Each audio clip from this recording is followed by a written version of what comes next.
Hey folks, JD here, and today we're going to be looking at some very basic video analysis from the this video footage is from the Xiaomi Fimi A3.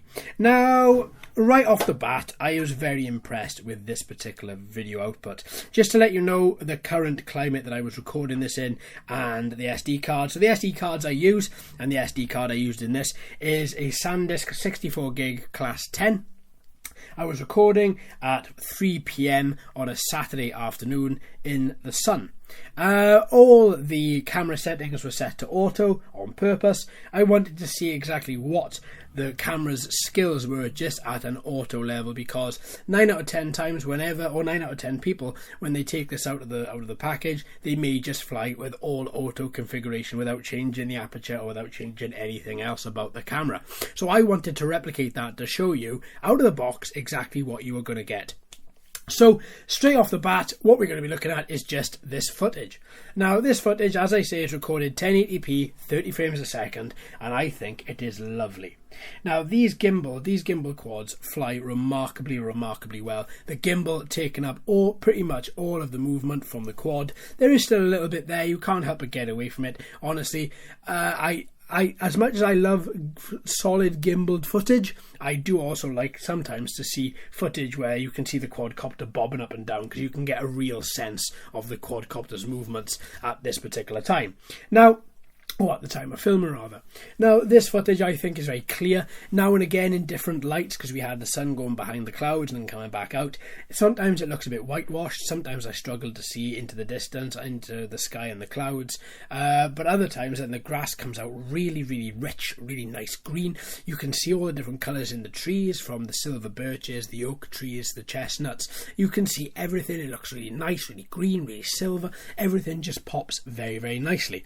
Now, it's important to note as well that this was taken all on one flight, all on the same day, all on the same battery. So it's not as if I've taken the quad down, put a new battery and taken it back up when the sun's behind the clouds. They're all done at the same time.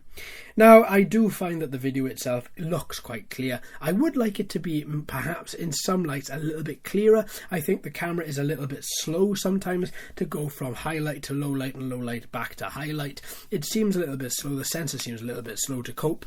But that being said, I think it did a remarkable job for the amount of money that you're not spending on this camera. If it was a DJI or Parrot or Unique, then something that you could, spend a couple of grand on, then I would be expecting a lot more. But considering this particular quadcopter with the both batteries is going to set you back 243 at the time of making this, 243 pounds at the time of making this, then I don't think you can go far wrong. I really don't. I think it is a very nice quadcopter with a very good camera, and that gimbal again just gives you that really nice smooth footage.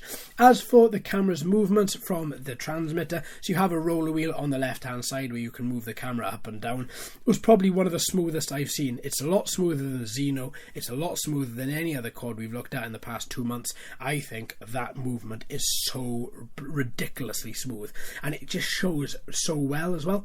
So as I'm moving normally, sometimes you can see a bit of ghosting on the screen if the camera isn't powerful enough, or if the camera isn't refreshing quick enough. With this, the camera is moving, the lens is moving up and down, no problem whatsoever. There's no ghosting, there's no jumping of the footage, it just is remarkably smooth, and that just shows they're using a very nice motor just to power that camera on the back end as well. I'm also liking the fact that when the camera does move, it doesn't seem to have like a ratchet type affair where you don't have clicks where the lens just clicks down. If you roll the roller wheel once in any direction, up or down, then that camera is going to move once up or down. It's very precise. I like that a lot. All in all, I think this footage from this particular quadcopter is very good. I'm happy with it. I can't fault it. But what are your thoughts? What do you think? Now, obviously, there's no point comparing it, I don't think, to a DJI or to a Unique or to a Parrot. Let's just keep this totally to what you can see.